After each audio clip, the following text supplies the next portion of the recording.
जय हिंद। गणित की आज की क्लास में हम डीआई पर आधारित कुछ प्रश्नों को समझेंगे। जैसा पहला प्रश्न दिया गया है, पाई चार्ट का अध्ययन करें और दिए गए प्रश्नों का उत्तर दें। पाई चार्ट विभिन्न दैनिक गतिविधियों में लगने वाले घंटों की संख्या को दर्शाता है। एक दिन में 24 घंटे होते हैं। इसमें आधारित पहला प्रश्न है, दिन का कितना हिस्सा स्कूल और अन्य गतिविधियों में व्यतीत करता है या बिताता है।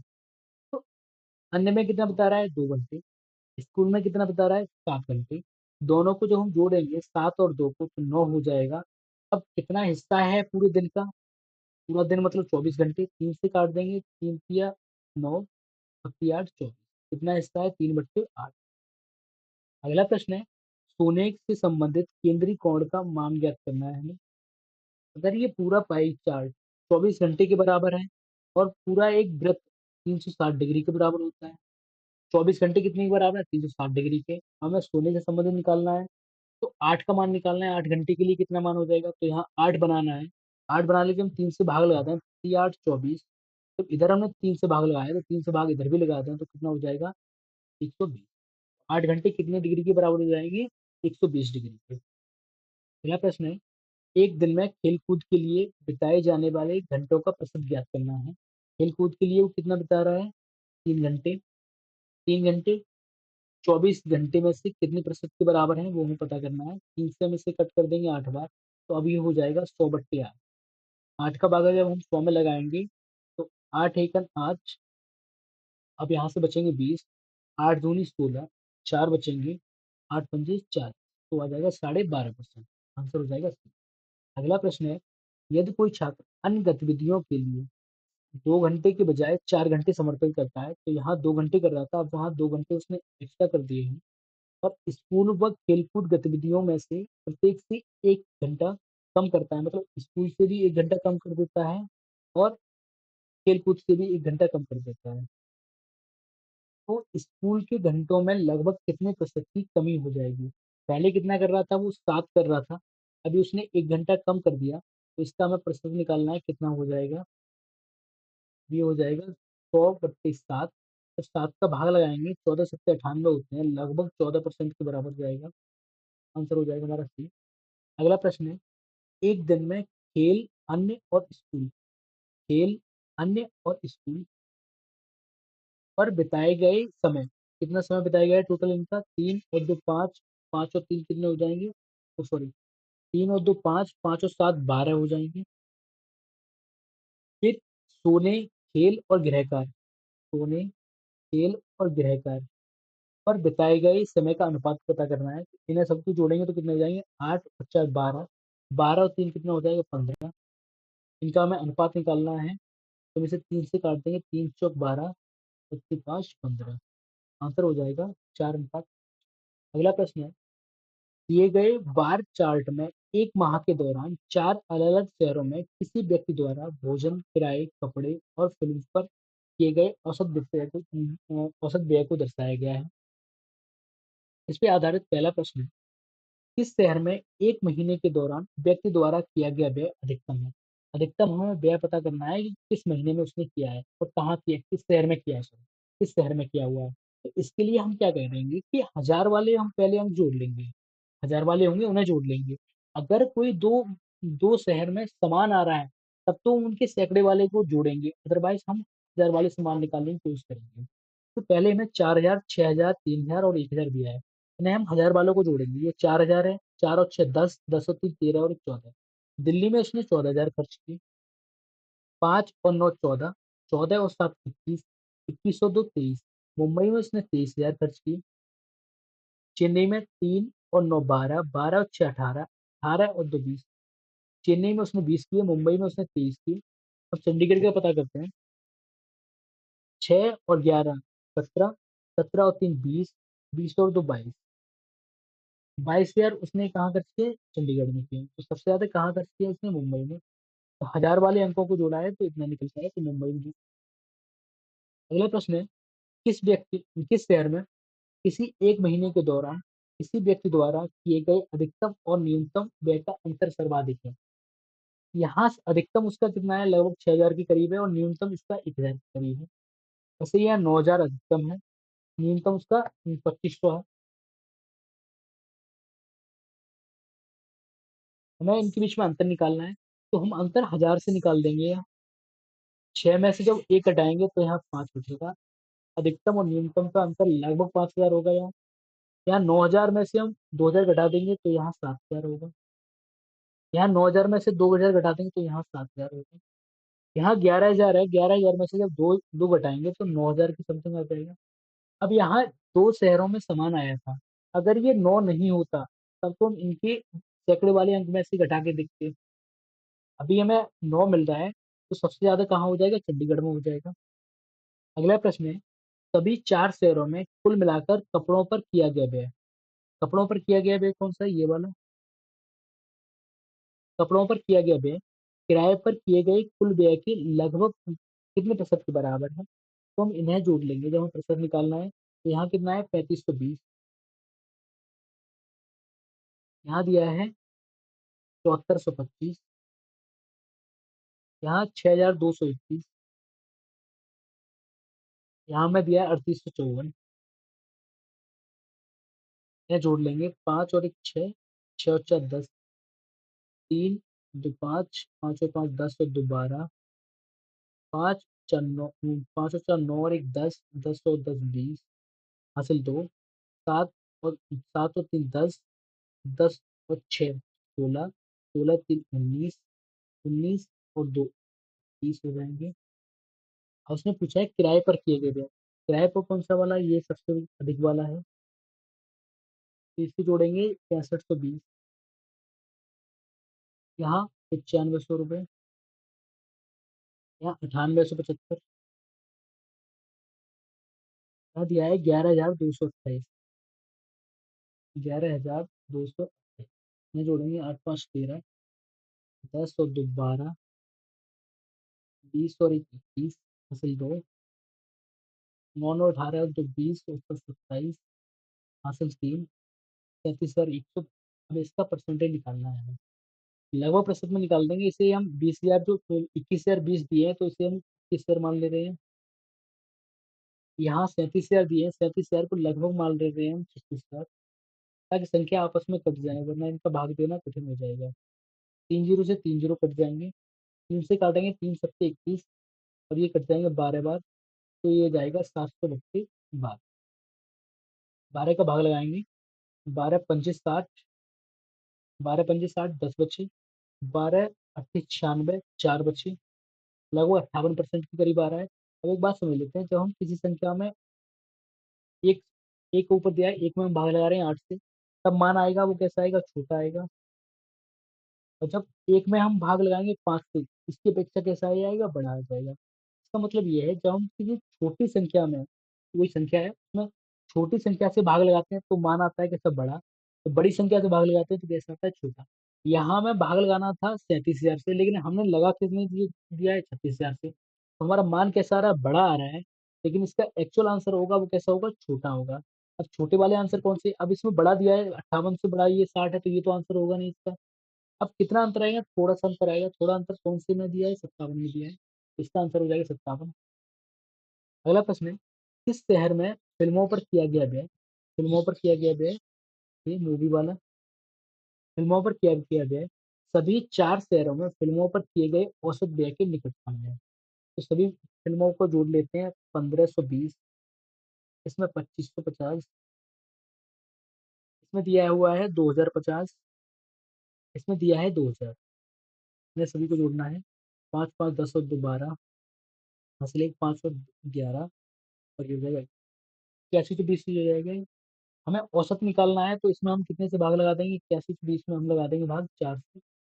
4 दूनी 8, भाग जाएगा नहीं, 4 तिया 12, आ जाएगा 2030। अब 2030 किसके निकट है? यहाँ एक 2000 दिया हुआ है, इसमें दिया हुआ है 2050। इन दोनों में से किसके नजदीक जाएगा ये? तो ये 30 है। 2030 इधर आएगा 2050, और यहाँ आएगा 2000। इन दोनों के बीच में अंतर कितने का है? 30 का। इन दोनों के भी अंतर में कितना है? 20 का। तो नजदीक किसके जाएगा? 2050 के। 2050 किस में आ रहा है? 2050 आ रहा है चेन्नई में, तो इसका आंसर हो जाएगा चेन्नई। ये प्रश्न है, मुंबई और चंडीगढ़ में भोजन पर किया गया व्यय। मुंबई और चंडीगढ़ में भोजन पर किया गया व्यय, ये फूड वाला है, ये पहला वाला। इन दोनों को जोड़ लेते हैं, कितना हो जाएगा 5000। और यहाँ दिया है 6525,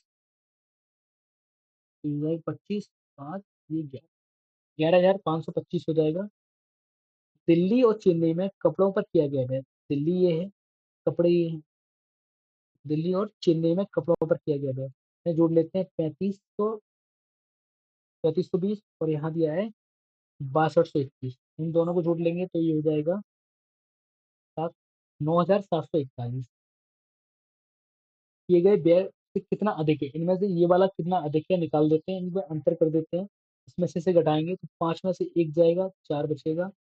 यहाँ 12 हो जाएगा, 12 में से 4 जाएगा, 8 बचेगा। अब लास्ट में 4 आना चाहिए, तो ये आंसर नहीं होंगे, इन दोनों में से कोई आंसर होगा।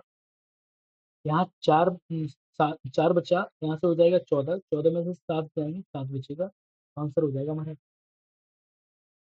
अगला प्रश्न है, दी गई तालिका, एक मतलब टेबल दिया है, इसमें 7 स्टूडेंट हैं, जिनके 6 अलग अलग विषयों में प्राप्तांक का प्रतिशत दिया है। ये प्रतिशत है, ये सब प्रतिशत है, ये इनके प्राप्तांक हैं। कितने प्राप्तांक है, मतलब जो पूर्णांक कितना है इनका, सॉरी ये पूर्णांक है। 50, मतलब 15 और 13 28, 28 और 12 40, 40 और 10 50, 600। 600 का कुल इनका पूर्णांक है, 600 के पूरा इनका पेपर हुए हैं 600 के। उनमें से गणित में इसने 90 प्राप्त किए हैं, इसने 100% प्राप्त किया है। तो इस तरह से इनकी प्रतिशत बताइए। अब समझते हैं प्रश्न कैसे दिया है। कितने छात्रों ने सभी विषयों में 60% या उससे अधिक अंक प्राप्त किए हैं। सभी विषयों के में देखने हैं कि सभी में 60% किए हों या 60 से ज्यादा किए हों। जैसे हम एक की बात करें, एक ही ये सभी विषयों के प्राप्तांक हैं। इन्हें पहले में गणित में 90 किए हैं, केमिस्ट्री में कितने किए हैं 40। तो हमें उन स्टूडेंटों की संख्या ज्ञात करनी है जिन्होंने 60% या 60 से अधिक प्राप्त किए हैं सभी विषयों में।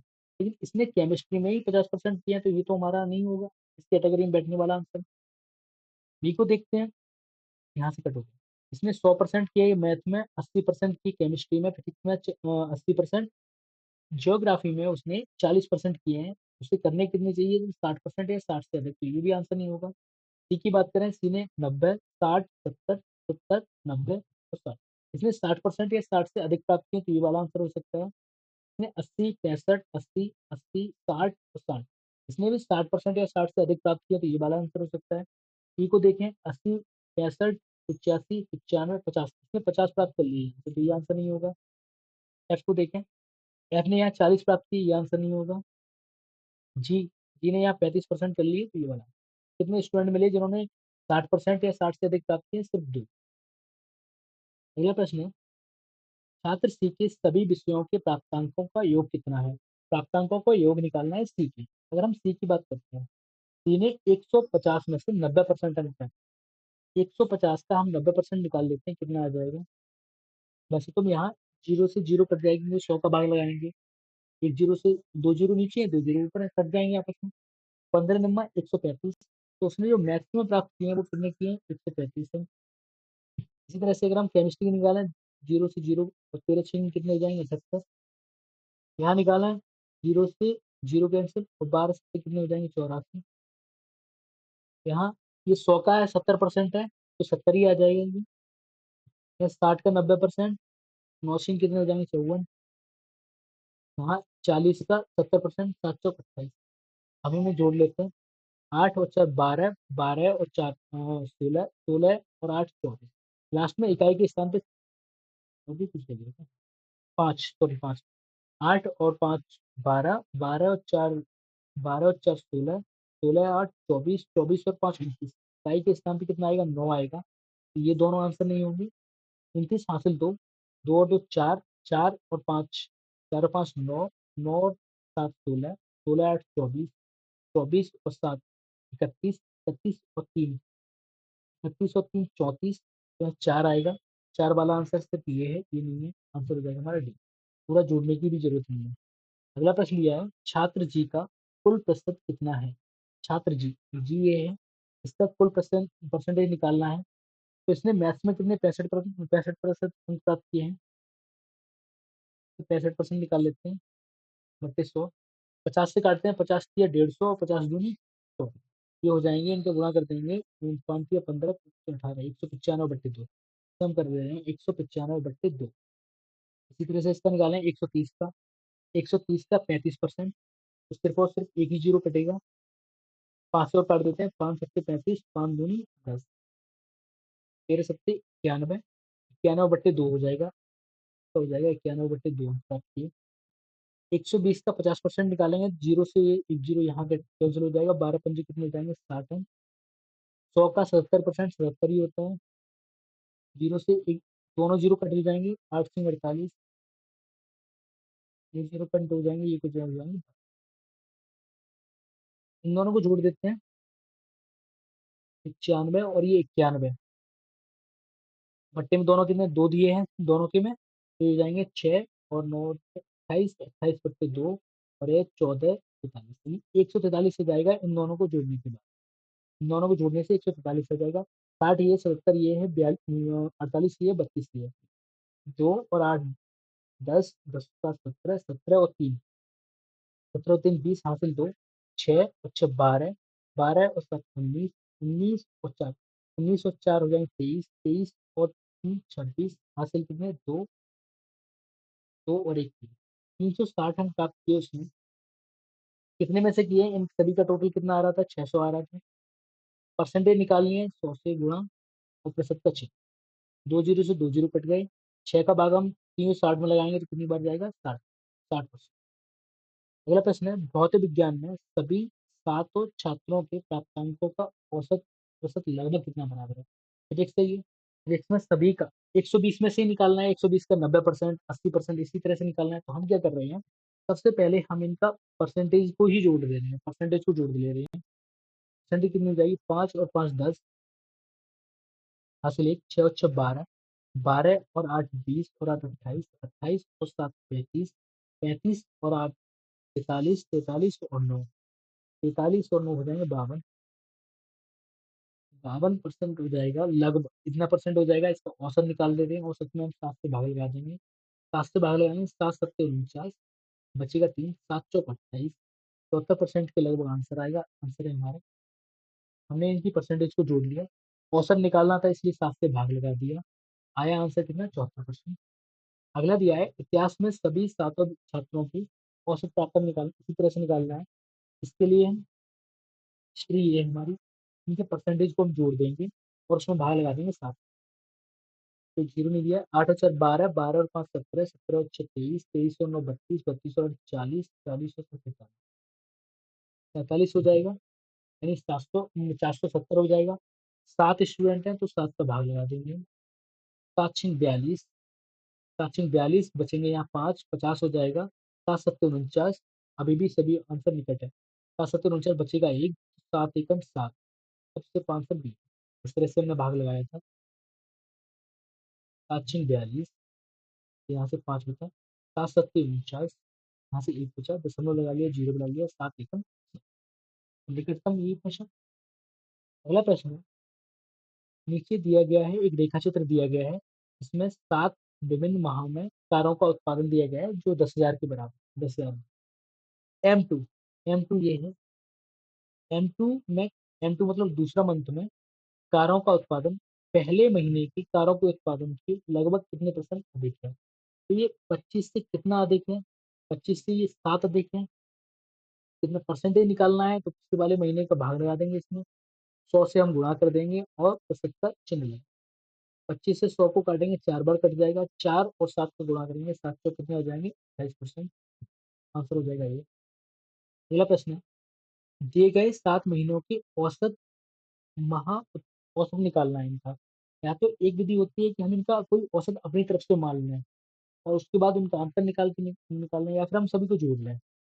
इकाई के सबसे पहले हम दहाई वाले अंक को जोड़ लेते हैं, 2 और 3 5, 5 और 1 6, 6 और 2 8, 8 और 3 11, 12 13, 13 और 3 कितने हैं 16, 160 हो गए दहाई के अंक को जोड़ने की, इकाई के बाद देखते हैं, 5 और 2 7, 7 और 8 15, 15 और 4 19, 19 और 6 25, 25 और 9 34, 34 और 8 42 में जोड़ने से आया 202, औसत निकालना है तो 7 का हम भाग लगा देंगे, तो हो जाएगा 7 दूनी 14 बची 6 62 हो जाएगा, 7 से 56 बची 6 फिर से आंसर हो जाएगा। अब अगर हमें इसे दूसरी तरह से निकालना चाहे तो अपनी तरफ से मान लेते हैं कि इसका औसत कुछ भी होगा, जैसे मान लेते हैं इसका औसत 24 है, इसका औसत हमने 24 मान लिया। 24 से ये कितना कम है, 18 -6। 32 कितना ज्यादा है, 8 ज्यादा है। 24 ये कितना ज्यादा है, +1 ज्यादा है। ये कितना ज्यादा है, 12 ज्यादा है। ये कितना ज्यादा है, 5 ज्यादा है। और ये कितना ज्यादा है, 14। ये माइनस वाला है, माइनस वाला हम घटा देंगे, 8 में से इसे घटाएंगे तो प्लस के 2 बचेंगे। अब ये 24 तो हमने मान लिया था, अब कितना ज्यादा आ रहा है, 1 और जो 3, 3 और 12 15, 15 और 5 20, 20 और 14 24, 20 और 34 का ज्यादा आ रहा है, 7 पे ज्यादा आ रहा है, 7 का भाग लगाएंगे तो 7 चौक 28, 7 चौक 28, फिर 4 6 बचेंगे, 7 8 56, या दशमलव लगाने के बाद 8 इस तरह से आता जाएगा। तो इसे जोड़ देंगे तो हो जाएगा 28.88% के करीब। इस तरह से भी निकाल सकते हैं या फिर सभी को जोड़। पहला दिया है, इस महीने में कारों का उत्पादन पिछले महीने के उत्पादन में सर्वाधिक वृद्धि हुई है। सर्वाधिक वृद्धि हम पता करते हैं, 25 से 32 हुआ है तो कितना बढ़ा है, 7 बढ़ा है। यहाँ कम रहा है, 32 से 18 हो तो कम हो रहा है। 18 से 24 हुआ है, कितना जुड़ा है, 6 जुड़ा है। 24 से 36 हुआ है तो कितना जुड़ा है, 12। यहाँ घटा है। या 29 से 38 हुआ है तो यहाँ कितना जुड़ा है, 9 जुड़ा है। सबसे ज्यादा वृद्धि कहाँ हुई है, 12 जुड़ने के बाद कौन से महीने में हुई है, M5 में। अगला प्रश्न है कि किस माह में कारों का उत्पादन पिछले माह में सर्वाधिक वृद्धि हुई है। तो हमें पता था यहाँ वृद्धि हुई थी 7, यहाँ कमी हुई है। यहाँ वृद्धि हुई है 6, यहाँ वृद्धि हुई है 12 की, यहाँ कमी हुई है और यहाँ वृद्धि हुई है 9। हमें निकालना हो 25 से अगर 32 हुआ है, 7, 7/25 गुणा 100। 7, 25 में भाग, 25 का भाग लगाएंगे 100 में, 25 चौका 100, यहाँ कितनी हुई, 28% की वृद्धि हुई है। यहाँ निकालते हैं, 18 से कितना 24 हुआ है, 6 की वृद्धि हुई, 6/18 गुणा 100। जैसे ये 3 बार कटेगा, 3 का जब 100 में भाग लगाते हैं तो आता है 33, सही 33%। तो यहाँ लगभग 33% के करीब आएगा। यहाँ 24 से कितना हुआ, 36 हुआ है तो 12 की वृद्धि हुई है 24 पे। 12 दूनी 24, 2 का भाग 100 में लगाएंगे कितनी बार जाएगा, 50%। यहाँ कितनी की वृद्धि हो रही है, 50% की। यहाँ ये 29 है, 29 में 9 की वृद्धि हुई है तो 29 को हम 30 बना लेते हैं और 100 से गुणा करते हैं, 0 से 0, 3 से ये 3 बार कट जाएगा, 3 में 30 के करीब आ जाएगा ये। यहाँ 9 की वृद्धि हो रही है, इसे हमने 30 मान लिया, लगभग 30% के करीब आएगा। तो सबसे ज्यादा वृद्धि कहाँ हो रही है, 50% हो रही है, कौन से महीने में हो रही है, M5 में। अगला प्रश्न है, प्रथम 3 माहों में कारों का उत्पादन, प्रथम 3 माहों में कारों का उत्पादन ये वाला। और कहते हैं अंतिम माहों में कारों का उत्पादन, 1 2 और 3 माहों के बीच में अंतर ज्ञात करना है। या तो हम जोड़ के अंतर निकाल लेते हैं या फिर इनमें से घटा के भी निकाल सकते हैं। तो जोड़ देते हैं, 32 और 18 50, 50 और 25 कितने हो जाएंगे, 75 हो जाएंगे। इन्हें जोड़ते हैं, 38 और 36 को पहले जोड़ देते हैं तो ये लगभग हो जाएगा 37 दूनी 74। और ये 29 में जोड़ेंगे 3 और ये हो जाएगा 103। 103 में से हम 75 घटा देंगे तो यहाँ बचेगा 28। धन्यवाद।